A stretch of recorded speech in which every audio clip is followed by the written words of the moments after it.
শুরুতেই জানাবো সংবাদ শিরোনাম। দেশবাসীকে নতুন বার্তা দিলেন তারেক রহমান। ইলিশ আসার খবরে খুশি ভারতের মাছ ব্যবসায়ীরা। জানাবো শেখ হাসিনাকে নিয়ে আবারও একই বললেন ভিপি নূর। সিলেটে বজ্রপাতে ৫ জনের মৃত্যু।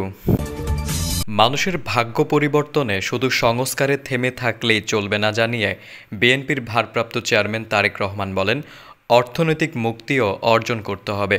শনিবার সিরাজগঞ্জের এনায়েতপুর ইসলামিয়া উচ্চ বিদ্যালয় মাঠে আয়োজিত এক স্মরণ সভায় ভার্চুয়ালি যুক্ত হয়ে তিনি একথা বলেন। তারেক রহমান বলেন, মানুষের ভোটের অধিকার প্রতিষ্ঠিত না হওয়া পর্যন্ত বিএনপির আন্দোলন সংগ্রাম অব্যাহত থাকবে। দেশকে এগিয়ে নিতে হলে সবাইকে প্রস্তুত ও ঐক্যবদ্ধ হয়ে কাজ করতে হবে। তিনি বলেন, আমরা ঐক্যবদ্ধ থাকলে দেশের মানুষের আশা ও প্রত্যাশা পূরণ করতে সক্ষম হব। রাজনৈতিক মুক্তির পাশাপাশি জনগণের অর্থনৈতিক মুক্তির পথও বের করতে হবে। জাতিকে ঐক্যবদ্ধভাবে এগিয়ে নিতে পারলে অর্থনৈতিক সহ সব দিক থেকেই মুক্তি পাবে। বিএনপির ভারপ্রাপ্ত চেয়ারম্যান বলেন, আমি দেশের বিভিন্ন প্রান্তে গিয়েছি, মূলত বাংলাদেশের মানুষের কাছাকাছি যাওয়ার চেষ্টা করেছি। আমরা অনেককেই হারিয়েছি, অনেকেই শারীরিকভাবে আহত হয়েছেন। তাদের সবার আত্মত্যাগের প্রতি আমার গভীর শ্রদ্ধা। তারেক রহমান বলেন, স্বৈরাচারকে বিদায় করেছি, অল্প লক্ষ্য পূরণ হয়েছে, সামনে আরও অনেক পথ বাকি আছে। সেই পথ পাড়ি দিতে পারলে মানুষের ভোটের অধিকারও নিশ্চিত হবে। এদিকে শারদীয় দুর্গাপূজা উৎসবে মেতে উঠতে পশ্চিমবঙ্গের বাসিন্দারা এখন প্রহর গুনছেন। গত ৫ বছর ধরে পূজার উৎসব সুস্বাদু করে তুলেছে বাংলাদেশের ইলিশ। এবারও তার ব্যতিক্রম হচ্ছে না। আসন্ন দুর্গাপূজা উপলক্ষে ভারতে ৩,০০০ টন ইলিশ মাছ রপ্তানির সিদ্ধান্ত নিয়েছে বাংলাদেশের অন্তর্বর্তী সরকার।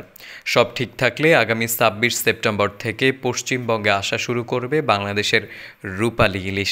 এতে খুশি ভারতের মাছ ব্যবসায়ীরা।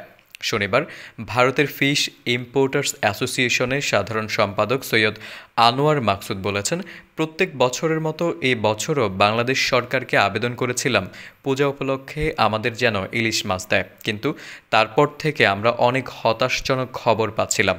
মনে হয়েছিল এই বছর হয়তো পশ্চিমবঙ্গে ইলিশ পাবে না। অবশেষে এদিন আমরা সুখবরটা পেলাম, বাংলাদেশ ৩,০০০ মেট্রিক টন ইলিশ মাছ পাঠাচ্ছে। তবে পূজা উপলক্ষে বাংলাদেশের ইলিশ আসায় দাম কমে যাবে ভারতের ইলিশের। এতে বাজার হারানোর ভয়ে মনক্ষুণ্ণ একদল ভারতীয় ব্যবসায়ী। অপরদিকে বাংলাদেশের ইলিশ পশ্চিম বাংলার বাজারে আসার খবরে খুশি ভারতের সিংহভাগ মাছ ব্যবসায়ী। তাদের অভিমত, দাম যতই বেশি হোক, পূজার মৌসুমে মানুষ ভালো মন্দ খেতে ভালোবাসে। এদিকে গণ অধিকার পরিষদের সভাপতি নুরুল হক নূর বলেন, উচ্চ আদালতে বিচারপতি নিয়োগের বিষয়ে নিয়ম থাকা উচিত।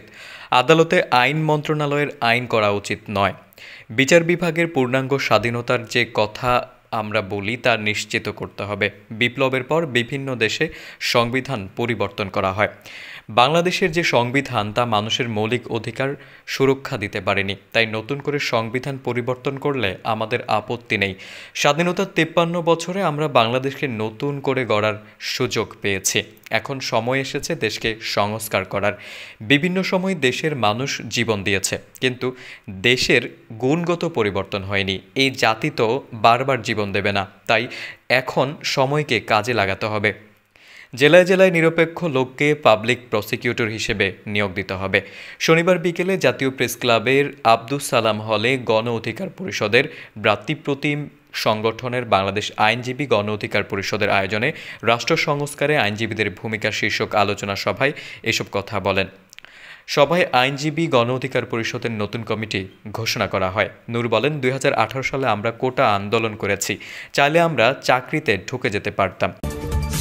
এদিকে সিলেটের ৩ উপজেলায় বজ্রপাতে ৫ জনের মৃত্যু হয়েছে। শনিবার সিলেটের কানাইঘাট, গোয়াইনঘাট ও জৈন্তপুরে দুপুরে ও বিকালে আকস্মিক বজ্রপাতে তাদের মৃত্যু হয়। জানা গেছে, দুপুরের দিকে জৈন্তপুর উপজেলায় পৃথক বজ্রপাতের ঘটনায় ২ জন মারা যান। তারা হলেন জৈন্তপুর ইউনিয়ন গ্রামের নুরুল হকের ছেলে নাহিদ আহমেদ এবং একই গ্রামের বৃত্তিখেল পপরবন্দ গ্রামের কালামিয়ার ছেলে আব্দুল মান্নান। বজ্রপাতের সময় নাহিদ বাড়ির পাশে দাঁড়িয়েছিলেন আর আব্দুল মান্নান মাঠে কাজ করছিলেন। জয়ন্তপুর মডেল থানা ওসি তাজুল ইসলাম বলেন, ঘটনাস্থলে গিয়ে পুলিশ দুজনের মরদেহের সুরতহাল প্রতিবেদন করছে। অন্যদিকে কানাইঘাট উপজেলার বজ্রপাতে মারা যান দুজন, তাদের একজন আব্দুল মিয়ার ছেলে কালা মিয়া।